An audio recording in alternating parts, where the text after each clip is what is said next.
Welcome to the Wholesaling podcast. I'm your host, Chris Arnold. Man, I got a show for you today. Don Costa. I know you've heard that name. Guy's been around forever. Let me tell you why I wanted to bring this guy on. I'm very picky about who we bring on to the podcast to talk to you guys. In my opinion, and again, running Multipliers Brotherhood, I know hundreds of people in the real estate world. I get to do a lot of networking, going to events and so forth. And Don, without question, honestly, is one of the sharper guys I know out there. He's not just a real estate investor. He thinks like an entrepreneur. He thinks like a business owner. This is someone that understands how to elevate out of the day-to-day, not to be the one touching everything in his business, but actually to empower a team, to track the right things. I mean, run it like a true business. And anytime I can bring someone in for you guys that can kind of elevate your thinking, get you to begin with the end in mind, I think that that's always super valuable. And Don's just a rock solid guy. So Don Costa, what's up, buddy? Welcome to the show, man. What's going on, man? I'm glad to be here. That was a great intro. So I'll have to save that for later, man. Man, I like you, man. We hung out in Florida not too long ago, sat down. I actually had a little bit of heart to heart about raising kids and family. And so not just those business conversations, but those life conversations that matter most. So if you're listening, here's what you're going to get today. Two things.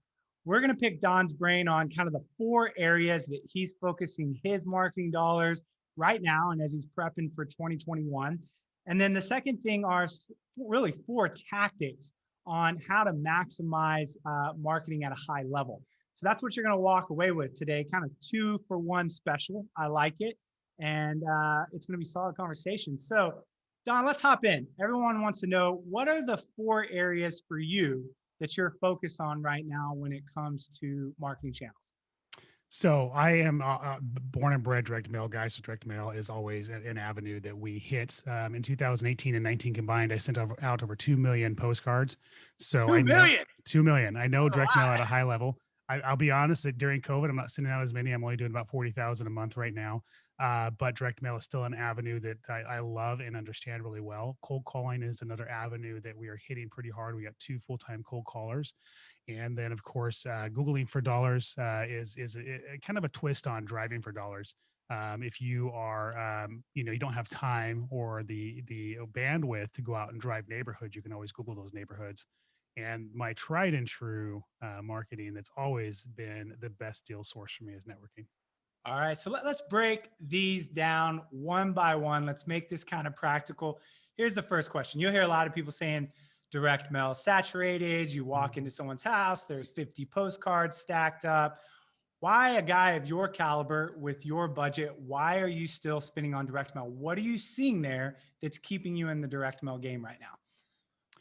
Direct mail, it always gets response, right? And so really, I mean, we're going to dive into this a little bit further, but once you understand, you're tracking, say you're micro tracking, like you're breaking your direct mail up, between your list and when you mail them and the color of the card and the type of the card, you're tracking those things. We call them split tests in our organization. We use a different phone number for everything we do. Different. So for instance, if I use a green card with an equity list, it's going to have one phone number. If I use a Google Street card with an equity list, it's going to have a different phone number. And we're watching that data. We start to see, like I've learned that, during the summer with direct mail, it's kind of a bad time of year to mail. People are on vacation or they're getting ready to bring their kids back to school. And so direct mail it doesn't perform as well during election years. Obviously, we have saturation. Direct mail doesn't necessarily perform as well going into November. So when you start to see the flow, like for instance, from January till about June, direct mail is on fire in some markets that I'm in. Every market's a little different. We learn when to pour the gas on and when to kind of, take our foot off the pedal. And that allows us to maximize the profitability of that marketing channel. If you're just doing it willy-nilly and you're shotgunning it out there into the big black hole and you're not watching the return and tracking the data and looking at what lists perform, what lists don't, and what time of year is better and how often the mail, it's not going to be successful for you. You're going to find it to be a very expensive marketing channel. But like any other marketing channel, if you're paying attention to the results and the data, you can fine tune it and make it work for you. Yeah. So I just hope you actually heard Don, how he was breaking down direct mail, the level at which you were niching it down. Mm-hmm. I think you're right. Most people just kind of spray and pray. They put a lot of focus on building the list, but they're not really thinking about the exact times to send them and to come in and get really strategic about when you drop, how you drop, changing. I think for a lot of people, the thing I want you to hear Don saying is like, you're like at level 2, like Don's taking this thing down to like level 10 on Right. how he's doing it. So Don, I have a question. Someone's listening, they're doing direct mail right now.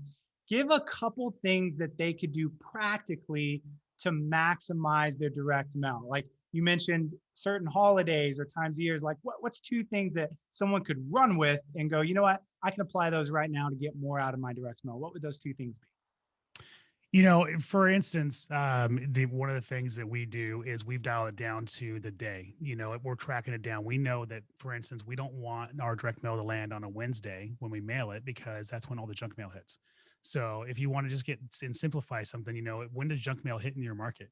Okay, we're sending out these floppy little paper postcards and they're bound to get lost in the shuffle of all this junk mail you get. So if yours hits on a Wednesday like mine does, I try to direct my direct mail providers to send out my mail so that it hits like on a Monday or a Friday. So we're avoiding that Wednesday, right? That's And a that great way, tip. So yeah, don't allow your direct mail to hit on Wednesday when everyone else does. Focus Monday, Friday. That's a great little yeah. nugget. What might be one more practical one like that? Well, the best way for any marketing channel to work, and we'll probably get into discussion a little bit more, but you got to answer the phone. If you are sending out direct mail and you're sending it to a voicemail, you're throwing money away. People call, Uh-oh, a yeah, lot of people just got challenged there because yeah. they're sending everything to voicemail. So if it's not going to voicemail, how in the world are you managing the call flow of 2 million postcards under normal season when you're sending out that many? We had 5 lead managers at one point. So we started with one lead manager, and we were sending out about 30,000 a month. We went up to 2 lead managers. We took it up to about 50,000 a month. And I think at our largest point we had 5, but we averaged about 3 lead managers. During the 2018-19 kind of a season, I would say. Now we have 2, so we're not sending out as much direct mail. We're doing a lot more cold calling than we have in the past, but we still have 2 full-time lead managers So are to those handle lead calls. managers answering those calls live and maybe dispersing them out to the They're acquisition? answering them live, and then Okay. they're What they're what percentage of your direct mail calls do you try to capture live? 100%. The goal is 100%. That's the Wow. goal. I mean, and I get an end of day report every day that says what we missed, and we're usually 97%, 99% of the calls answered. There are some days we hit the goal of 100, but you want to answer every single call live. I mean, that's the whole point. There are people that'll call you and they'll act like they have no interest in selling their home, and you get them on the phone and you have a good conversation. You break it down, and pretty soon it ends up being a deal. I mean, some of those don't work out, right? But at least you get a relationship going. And some of those we buy and follow up. And that's what you asked for 2, but the third, and again, I think we're getting a little ahead of Give me ourselves an here, but additional one. All right, yeah, come on. if you're not following up, you're losing money. No marketing channel is going to be profitable long term without follow up. And if you don't have a follow up ground game going, I'm telling you, you're throwing money into it. I know people have heard it and they've heard it over and over again. And I guarantee you, most of them aren't doing it. Oh, I can tell you that. I Yeah. know that for sure. Follow I, up is terrible in our industry for the most yeah, part. Now, are you utilizing automation to do that? we're Drip doing, we're campaigns, doing, text oh campaigns? God, we're crazy. Look, I consider follow up a marketing channel. Okay. That is, to me, it's considered a marketing channel. That's how seriously we take it.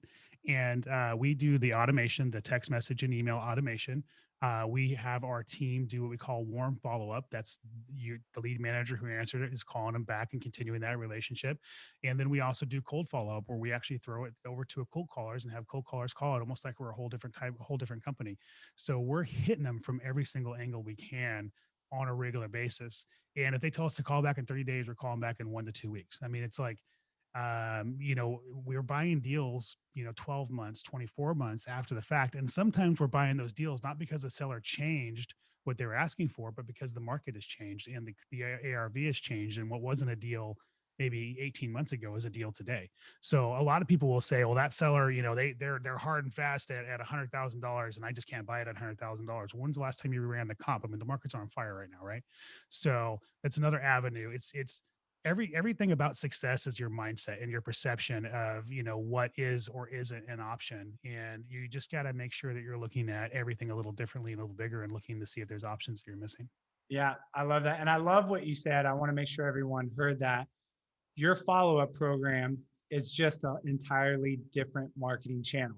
Mhm. I think that literally put the nail on the coffin in the sense of like how you handle your follow-up. I thought Right. that was really well said. So again, focus your drops on Mondays and Fridays, right? I think that that's key. Obviously come in and make sure you're answering these calls live, utilizing some type of lead manager, which I think is an important piece as well, right? So I think that that's crucial. So let's go over to cold calling, right? Right. Again, why cold calling? There are a lot of different things you could be doing right now. Again, cold calling is kind of fundamental. I know Brent Daniels is hearing this. He's like, Mhm. come on, Don Costa, let's talk Yeah. about TTP. What do we got going on there? Why cold calling?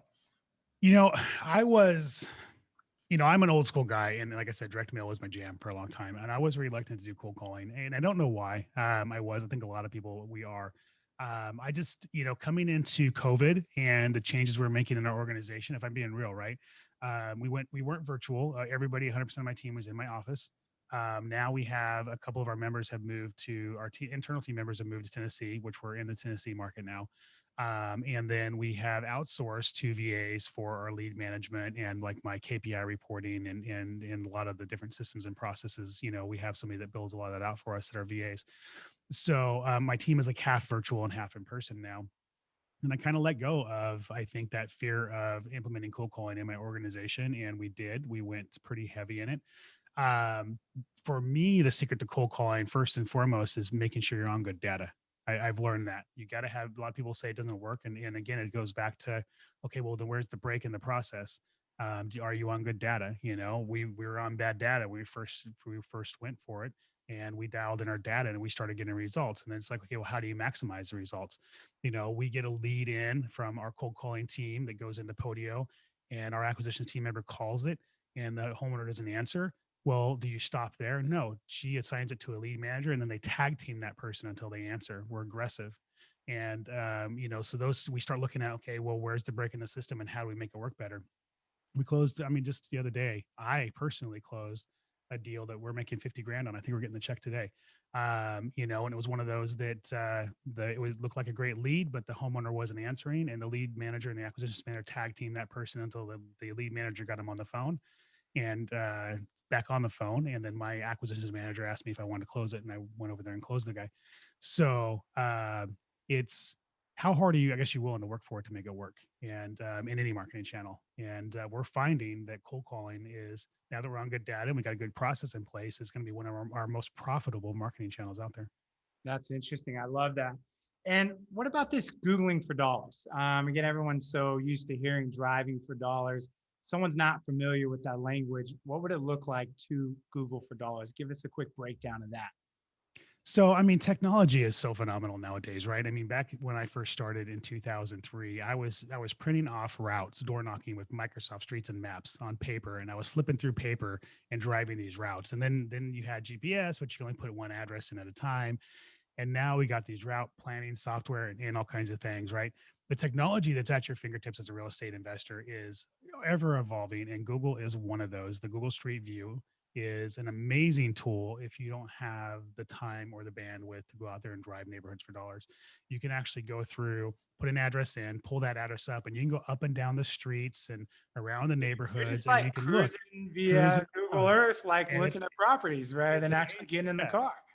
So I actually registered the domain name googlingfordollars.com and that actually goes to a driving for dollars platform that has Google for dollars, because I think it is going to be a great asset for marketing for us as real estate investors. Any data on how Googling for dollars sizes up to just your traditional getting out and driving for dollars? Have you been able to kind of see the difference? Is it as valuable? Maybe it's a little too fresh to have data, but that's what I'd be asking myself. And I'm like, dang, I don't really like driving for dollars. I want to go to this Googling side, but can we back it up with anything to support how effective it is? If driving for dollars is working in your organization, it's going to work for you here. The data in our organization, I would have to take a look at and tell you compared to driving for dollars. I would say it's equal. So But you would don't say Googling for dollars is equal to driving for I dollars. believe it's equal. Yeah, because it's the effort, right? It's how it really it just depends on how seriously you're taking it. I have a gentleman that I've been working with for a few years. He's worked for me as acquisitions rep. He's kind of followed me on some of the platforms I'm on and learned from me. His first deal, he got it in the Bay Area for Googling for dollars.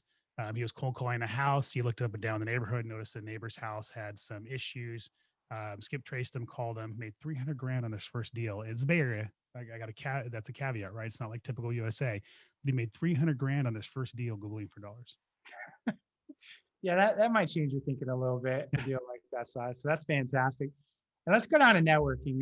I believe this is way overlooked. You and I were chatting about this before. I've got a couple good buddies of mine at a high level that have really maximized just your traditional networking. Break it down. What does networking look like in your organization to find deals? How does it actually work? So networking, when I started, most people here may not know my story, and it's all over the place if you want to find it. But I had $1 million judgment against me. I had no money, I had no business, out there doing marketing, and so my marketing channel was networking, calling agents, calling other investors. I would call people's bandit signs. A lot of people will say, "Well, I put up a bandit sign. I only got other investors that called me." It's again outside the box, right? Why does that suck? Those relationships could be profitable. So that means your bandit signs worked, right? Because it attracted some people that you could be doing business with. I called bandit signs. I would troll Craigslist and call other people's ads on Craigslist. I would go to RIAs and talk to people. I called agents and met with agents. I networking again. It's the effort. How seriously you're going to take it. So you're looking for those people that you can connect with that understand what you're doing. A lot of them aren't going to. And again, a lot of people go out there and they'll talk to an agent. The agent will be like, "Oh, let me put you in a portal," or blow you off, and you'll think it doesn't work. But if you can find, just say, two agents that understand what you're doing and they send you one deal a year, that's 2 deals a year you get for free. You can find 10 agents that understand what you're doing, they send you one deal a year, that's 10 deals a year you get for free, right? And the way to maximize profitability in your organization is to cut the costs. So anything that's free it maximizes the profitability, right, in your organization. So when you start to develop those relationships, now most agents I work with are good for a couple of deals a year, so they're not good for 10 usually, but 2 or 3 or 4. And the other thing about networking that I want to share is when you're going to people and you're going and asking what's in it for me, that's the wrong way to do it. If you're going to people and you're saying, "How can I serve you?" and you're coming from a position of service, those relationships will be exponential for you. So you go to an agent and not say, "Can you send me good deals?" Go to an agent and say, "Look, if you have an issue with a seller that has a house and they're a hoarder and they don't want anybody walking through it and you can't put on the MLS, I'm your guy or gal. If you have a property that is falling out of escrow and you need somebody that can close quickly, I'm your guy or gal," right? If you come from a position of service, you're gonna have a lot of success with networking. Yeah, being a solutions provider, saving Right. them the commission they might lose. So I want to end on this piece with this aspect of this marketing channel. Who are, let's like categorize or put in buckets the different people you can network with that are worth their time. So agents obviously have Agents. deals, Mhm. right? You might call them bird dogs, right? People that are out like your mailmen, et cetera. Right. New investors New are investors. another great place. Who else would you add to that list to spend time networking with? Well, new investors, established investors, potential private money lenders. You always want to be raising money, even when you have more money than you need. Right? So private Um, money lenders. mhm. Okay, who the else would bring the deals? the a good relationship to have is the customer service rep at the title company. A lot of people don't realize title companies have customer service reps that are responsible for bringing business. They have a lot of free tools for you, especially when you're newer, to help you get some traction. They can provide lists to you for free. They're not as dynamic as some of the lists you pay for, but they're free. They provide free tools for you to go in and pull property searches as far as like, the history reports or neighborhood reports or even comp your properties, quick and dirty comp. And they also have relationships with our investors in your market that they could, potentially introduce you to as Okay. well. So they're a great source. And then of course, you want to be networking with, you want to be networking with anybody, right? You want to be telling everybody what you do. To be honest with you, when you ask like a few good people, it's like everybody, even your neighbor needs to know what you're doing. And something I want to share, this is a giveaway because this is something that I'd heard from somebody. There actually came up in conversation, and we kind of hashed it out. But when somebody asks you what you do, it's not "I'm a house flipper" or "I'm a wholesaler." It's "I help people place money in high performing projects." Nice. That'll catch And your attention, right? that It'll gets your kind of attention, make right? that person go, huh, okay. What do I? Okay, tell me more. And then you get into maybe they're a private money lender. Maybe there's somebody you can potentially work with that can send you a deal. So make them ask the question and want to know more. And it doesn't necessarily have to be that, but the whole, again, it goes outside the box. It's like, how can I resolve an issue? I have an issue with, when I'm trying to make relationships, these people aren't open up to me. So what can I provide in that situation that's a solution that allows me to continue the conversation? Okay. So if I'm listening to this podcast, Don, right, and I'm like, okay, I'm newer to the game. I love this idea of going out and networking because I have time, not money. If I was coaching with Don Costa, which of these would he tell me maybe to begin with? Because I hear you clearly, should be talking to everyone, but maybe one of these two where you go, I think you're going to get the biggest bang for your buck with this. Is it agents? Is it title companies? Is it new investors? Where would you tell someone to begin?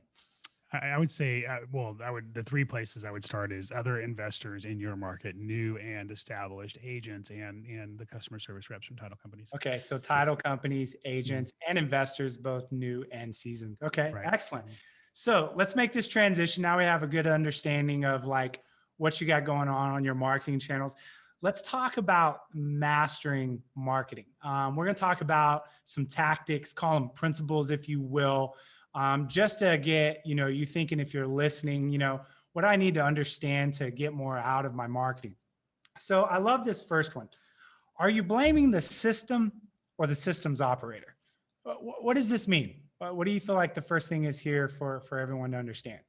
Well, a lot of people will look at a marketing channel and they will say you send out direct mail and you get phone calls, but you haven't converted any deals, or you're doing, cold calling and you're not getting leads, or you're getting leads, you're not converting deals, right? And like I said, for instance, we started cold calling and we weren't getting good leads. We weren't really getting any leads. And I was like, okay, well, do I decide that cold calling doesn't work, or do I look deeper into the process? As an operator, my job is to make sure that I've uncovered every stone before I decide that something works or not. So we realized we were on bad data. We had to adjust the data set. We actually got bad data from our data provider, and it wasn't functional. We had to figure out what data performed the best. So, are we answering the calls live? Is our sales process, proper? Is our follow-up process proper?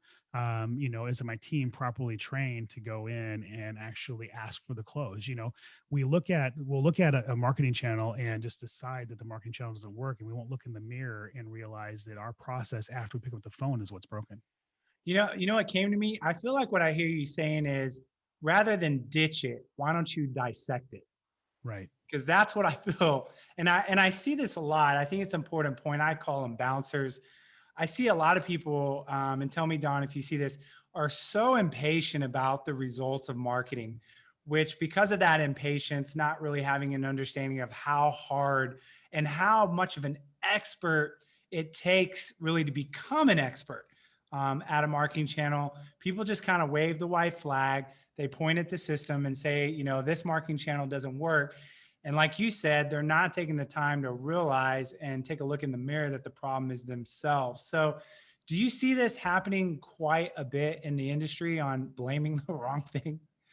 Well, I think it's just human nature to automatically deflect, right, and place blame somewhere else. And as an entrepreneur, you got to look. I mean, if there's a failure in your team, at the end of the day, it's your fault. You're the leader. If there's a failure in your process, at the end of the day, it's your fault. When you start to realize that, and you start to look at, okay, well, if something isn't working, how to make it work. That's what we're supposed to be good as entrepreneurs anyway, right?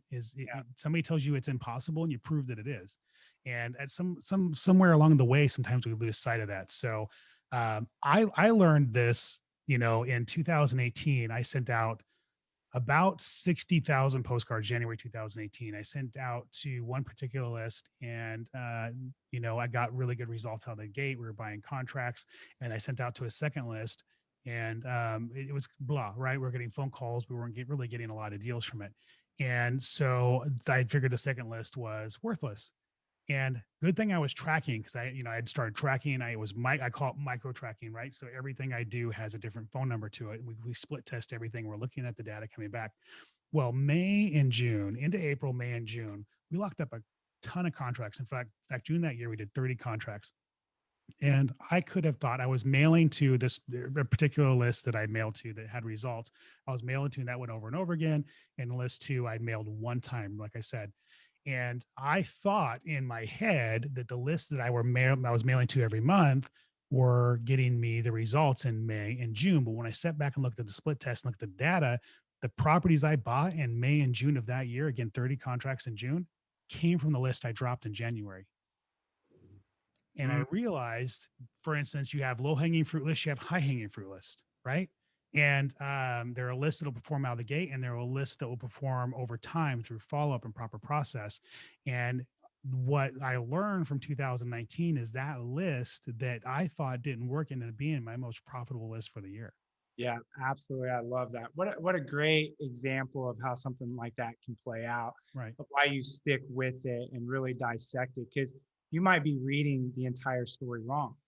Which in that example, you realize it just took time for the true story to kind of come to the surface. So let's go to number two. Again, we hear this all the time. The value of tracking and cadence. Why does this need to be put in place? And more particularly, I think we hammer people on track, metrics. How does someone even begin to do this? Because here's what I've found: like even with REI radio students, you're in the beginning of a launch. Life's crazy, family's crazy. You're juggling. It's like I just can't get around to doing it. I know I ought to do it, but I'm not. It's like going to the gym. I know I ought to go to the gym. You don't need to convince me that's important to work out. The problem is I just can't get myself to do it. So talk about tracking, and more importantly, maybe how to practically begin to walk it out when it seems like an overwhelming mountain to start climbing. Well, let me just say a couple of things. One is we can't try to eat the whole elephant at once. You got to take the bites. And I think, again, as entrepreneurs, we always try to conquer everything. And I'm guilty of that constantly. We had a conversation the other day where I had to take a deep breath and go, okay, I just need to take the bites, right? There's a few things to say about tracking and the importance of tracking. One is, if I hadn't tracked in 2018, I would have not have known that my most profitable list was what I call it a high hanging fruit list, one that we put time and energy into and follow up into, but produces more money than anything else. That's also where I learned to watch for the cadence of the marketing. And we'll get into that in just a second. But I learned that, the list that I made the most money on was the list I mailed to less often that year. And the reason why was because I wasn't eating at my profit by mailing to the list more times than I needed to, if that makes sense. By watching the data. That's one of the reasons why it's important. I saw I was throwing money away mailing more often than I should have. The other thing is there's a sweet spot in marketing. You have this threshold that if you don't cross it with either time invested or money invested, you're throwing money away. If you spend $500 on radio ads, you're probably not going to get success. You got to get some momentum in that marketing spend, right? So you got to get to a point where you're getting momentum in that marketing channel. Then you have the top part where it doesn't matter how much you spend. Once you hit a certain point, you're throwing money away. It's called the law of diminishing returns. You got to know you're in that sweet spot in that marketing channel, and you stay there for maximum profitability. So those are a couple of reasons why tracking is important. And I don't know if anybody's ever articulated it like that before. It took me beating my head against a brick wall to figure out why it was important. The simple steps you can take. I know you have a question there, but the simple steps. No, you rock and roll. If you're bringing it down to the simple, that's what we like to hear. Some the simple steps. Look, you don't have time, everything's crazy. Just assign a different phone number to each thing that you do marketing wise. If you change the list, change the phone number. If it's first quarter versus second quarter, make it a different phone number. You change the card. So for instance, if I have an equity list on a green card, it's one phone number, and an equity list on a Google Street card, that's a different phone number. REI Radio should have its own phone number. Your data should be, your list should be tracked if you're cold calling. And then when you have time down the road to digest it, you can go back through and break it up, or even hire a VA to break it up and do it for you. A team member in your organization to go in and build out. All I did is have my team members build out the Excel sheets, and so I could see the data. I am not a data junkie. I am like every entrepreneur. I am ADD. I like to stay high level. I don't want to get into the weeds. I don't want to do all this stuff myself. I can't spell without spell check. I can't do basic math without a calculator. I'm not a data geek, but man, when you see the clarity in your organization and how you're either throwing money away or maximizing profitability, that is a game changer as an entrepreneur. And I get excited. I can feel it right now just talking about it. Yeah, I get excited about it. And it starts with a simple step of just assigning a different phone number to everything you do. And you can go back and look at it later if you have to. Yeah. Dude, I think you nailed it. People come in on, I'll give an example of this on REI Radio. I got this beautiful phone number. I just want to put it on every radio station, so everyone memorizes this sweet vanity number. Can I do that? And every time we tell them no, and they're like, push back. Why not? Because you're going to put a different phone number on every radio station so that you can automate the tracking because there's no way you're going to lose control of asking people, well, where did you hear me? A lot of times people don't remember. Mhm. And then you're building an extra step in the process by having to ask them versus Right. automating them. So if you're listening, that's two people that are coming on strong, telling you the importance of utilizing. It might be different URLs if you're doing something that's website based, Mhm. or it's going to be phone numbers if you're doing something call based. But I love that. I love, and I want to sum up a couple of things you said because I think they're important. I agree with you on the sweet spot. I like to say bigger is not always better. Better is better. There's sweet spots in marketing. I've even found now, being in business 15 years, that there's sweet spots with businesses. You Mhm. don't just keep scaling a business, No. because at some point you're going Mhm. to cross that threshold where you're saturated, and it's good to put that thing in a sweet spot and then begin to move on to the next thing and begin to build that. So I'm love that you brought the sweet spot up, because we've never talked about that. People don't a lot, but I, I've I, recognized it, I, and I call it the exact same thing. I call it the sweet spot. I'm like, we're there. We don't need to just get bigger to Mhm. get bigger, because that's what everyone's saying doing. And I, then I, yeah, I love that you said that. I want to cut you off. I want to just hammer that in because I've watched too many businesses scale themselves out of profitability. yeah. And I just want, I've watched, I started, I've coached people that have already had $1 million businesses. And that's the biggest thing I've seen them do over and over again is scale themselves out of profitability. And you got to know what you want before you start the path. So you know what success looks like and find that sweet spot. Yeah, and don't get caught up in all the rah-rah and all the Right. numbers that are thrown around. And just because the guy with the highest revenue walks into the room and everyone's like, look at that guy. Again, this is what I like to say: revenue is for show, but your net profit's the real dough. Mm-hmm.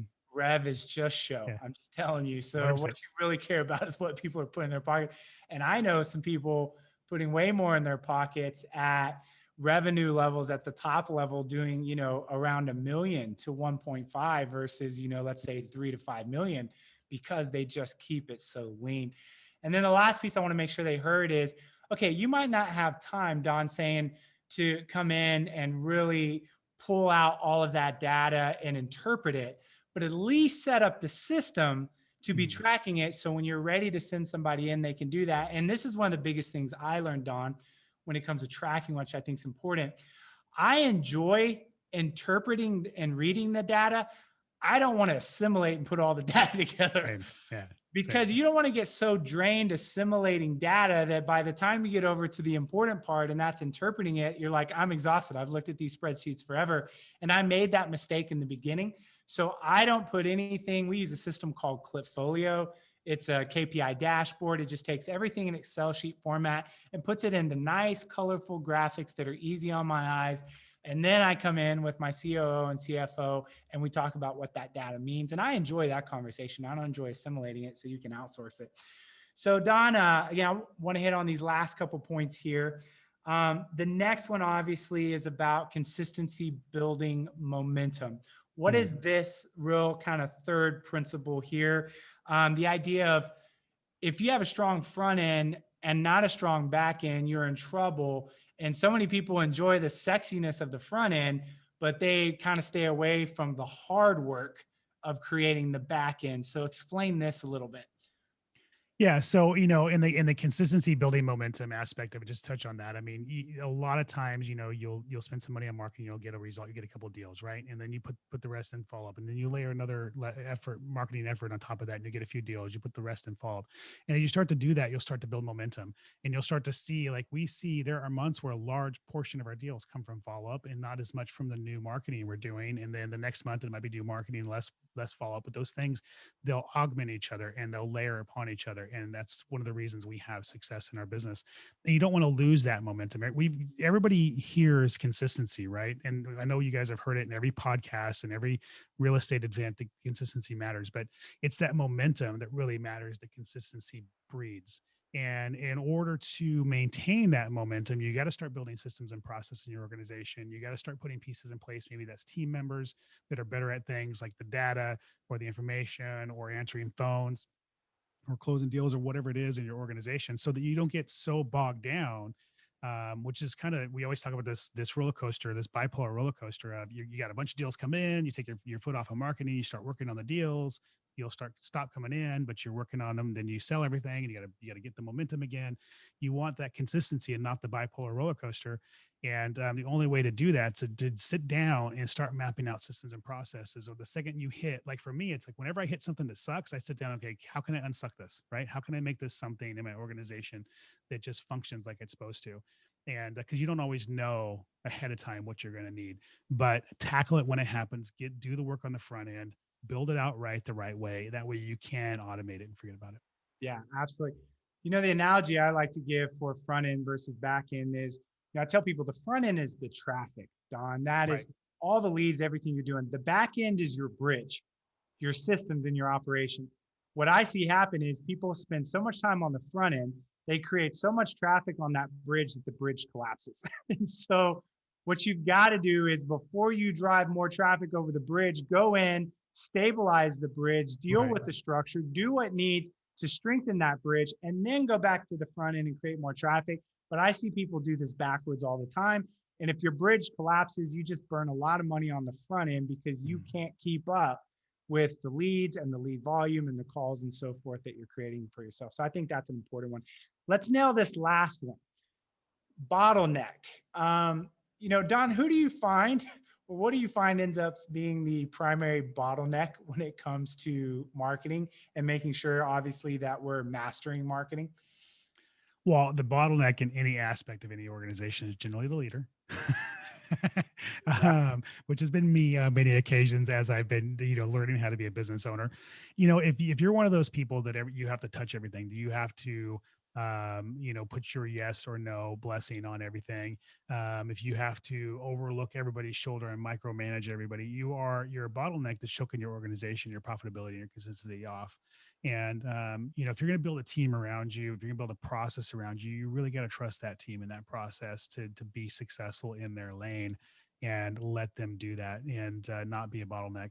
For entrepreneurs, I will tell you, one of the things that we try to control, and we're one of the last ones to control, is our marketing, our own Yeah. marketing. Marketing But and money. marketing and money. But if we're distracted in 15 different directions and we're ADD and we have all these things going on, I guarantee you it's not working as efficiently as it could. So you got to have, something, a process in your organization or a person in your organization to automate the majority of that, so that it happens when it's supposed to happen, and the decisions are made when they're supposed to happen, with or without you, so that it can be consistent. Because I guarantee you, any lack of consistency in my organization, as good as I am, as many years, I'm 17 years in this game. Um, in my organization, if there's ever a bottleneck, if there's ever anything that holds anything up, it's always me. It's never the team or the process. It's me getting in the way. And that realization has allowed me to let go in a lot of ways. Yeah. It's so funny. I think that, again, I know this, particularly dealing like with multipliers and stuff like that. You're right. Most of the time, the person in the way that doesn't realize they're in the way is the visionary that just will not take their hands off of things. I always tell people, empower your team Mhm. and give them permission to come in and tell you when you're getting in the way. My team has gotten so comfortable with that they're constantly kicking me out of things, but that's what they should be doing. I love the old saying, you have to allow the inmates to run the asylum at some point. You You do. got to get out of the way and you got to realize what your lane is, but it gets confusing. If you start a business, you're wearing every hat that there is. You're the admin, you're the salesperson, you're the marketing, you're the janitor. But at some point you get confused on what your role really is. And you, I think, deceive yourself that you're really great at all those things. You might get good at them, but I guarantee you're going to find someone that's better at every one of those things than you, because you never really became a true expert, because usually a visionary doesn't. A vision, that's what makes a visionary. They need to focus on what's next and acquisition of new companies and direction and so forth, not the tactical pieces of what it takes to run a business. So I think that's a great point. So Don, this was just full of meat if you were listening today, right? We Right. gave you 4 strategies that are currently working in Don's organization. And on top of that, he came and delivered really kind of 4 tactics. And through that, again, I'd go back and listen, just drop little pieces of nuggets like here and here tactfully that I thought were good. So Don, wrapping up again, I got a lot of admiration for you. I know you're one of those guys that's just highly respected. If someone's listening going, I like this Don guy, I'd like to follow him, He sounds like he knows what he's talking about. How do people get in touch with you? How might someone plug in with you if, they're like, man, I really resonate with this guy? Yeah, I mean, I do respond to emails. If you email me at don@fliptalk.com, I will respond. Follow me on Instagram at the real Don Costa. And of course, we have a mastermind community that love people to, if they feel like they're a fit for it to be a part of, you can go to beinThisRoom.com and check it out. We have some mid-level coaching programs as well. You're welcome to email me at don@fliptalk.com Costa if you're interested in something, if you have questions. And I have a ton, the Flip Talk podcast has been around for 4 years. We have the Flip Talk podcast, Flip Talk Working Playbook. I'm all over Facebook. I have a ton of content out there that's free. And I just love giving back. So, and I appreciate you too, man. I appreciate you saying, you're highly respected in the industry as well. And, I think it's just a testament to that good people find good people and help build. Right. And that's what we try to do. And the one thing I know about Don, man, just where he's at in his life, he's built the businesses, he's scaled, he's made great money. And at this point, he's in that transition of going, dude, I'm finding more joy in giving back. And if you're ever looking for coaches and mentors, catching, men and women in that transition phase where fulfillment begins to mean more to them than financial gain, those are great coaches to have because they start really developing the heart of the teacher. And as always, if you're tuning in, we are selling out markets on radio. It's been amazing how many people we brought on this year. I know you guys are listening here, student after student coming on. But as always, check us out. See if your market's open for radio, because we will get to a point where this bad boy will be sold out, which I'm excited about, and time to move on to the next thing. So as always, go to wholesalinginc.com/REI Radio. Again, that's wholesalinginc.com/REI Radio. Until next time, we will catch you soon when we add more value. Talk to you later.